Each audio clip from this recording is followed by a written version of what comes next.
Hey, this is Marcus Washington, MTC Media.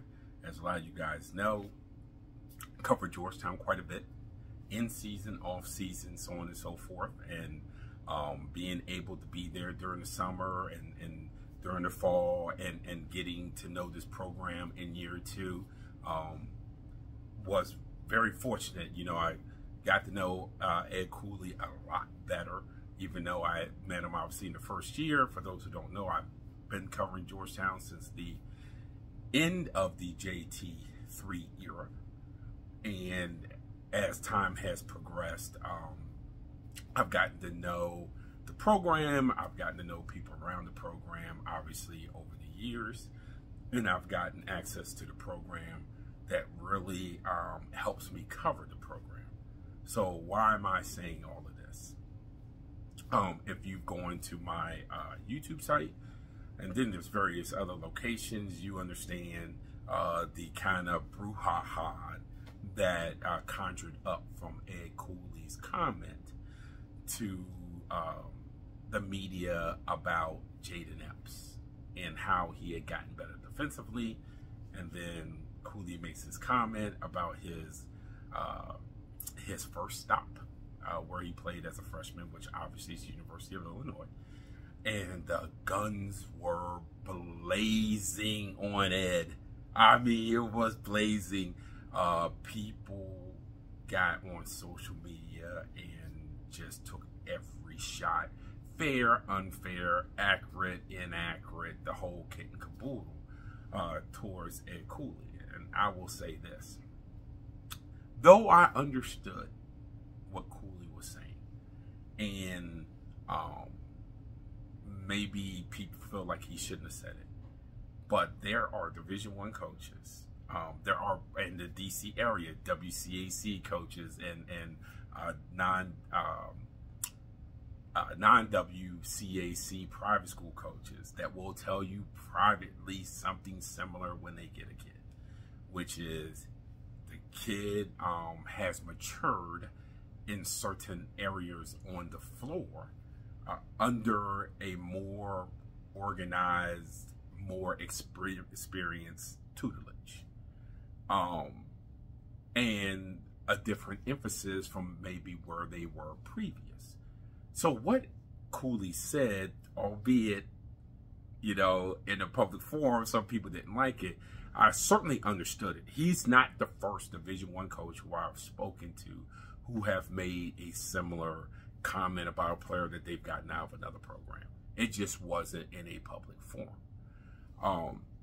And I will say this about Ed: when people, you know, 9 wins, you know, from last year, stuff like that, I will say this: unless you're out in these streets and you are talking to the people that have influence on where these kids go to school, you have no clue where Ed had to start from as far as recruiting kids. You have no clue. I don't care how many Georgetown games you're at. I don't care how long you've been covering Georgetown. If you're not out in these streets and talking to these guys who have influence on where these kids go, you have no clue how far Georgetown was down in the pecking order. And it goes beyond just wins. It goes to relationships. It goes to what kids you've taken from a program previously, and on and on and on and on and on. I'm not going to give you the secret sauce. And I know this very well because I've been a high school coach and coach on one of the shoe circuits. So I've been on both sides of this. I've been a high school coach. Actually, I've been a high school coach much longer than being on coaching on a shoe circuit, which I've done that for 6 years, 7 years. So I'm on both sides of this.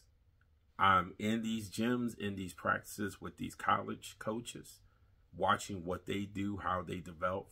And I'm on the recruiting side as a coach, not as a guy covering it. Even though I do cover some recruiting, I coach it too. So I've always known what Georgetown's reputation has been for some time. I know how difficult it is to convince a kid to come to Georgetown. And those were things that when Cooley came in that he had to fix. Those are things, frankly, when Mark Turgeon first took the job at Maryland, he had to fix. Because there were some influential local programs that didn't want to send their kids to Maryland because of Gary. It's not secret. It's not secret at all. After Gary won the national championship, a lot of these relationships became very strained. All of that, when you had to start where Ed had to start with Georgetown, all of that plays a factor, guys.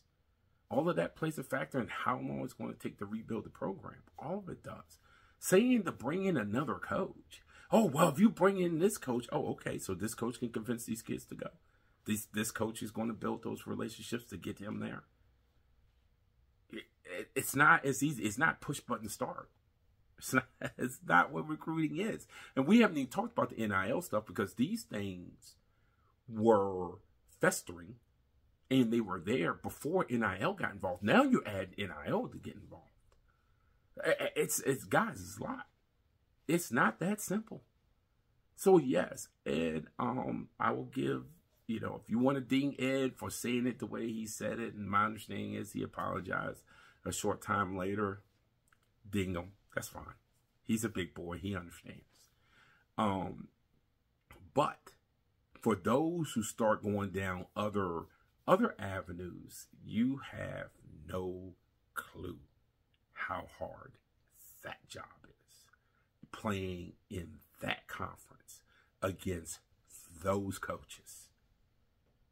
It is hard, fellas. So this is not me defending Ed. This is me trying to give you guys some perspective of how difficult the Georgetown job is.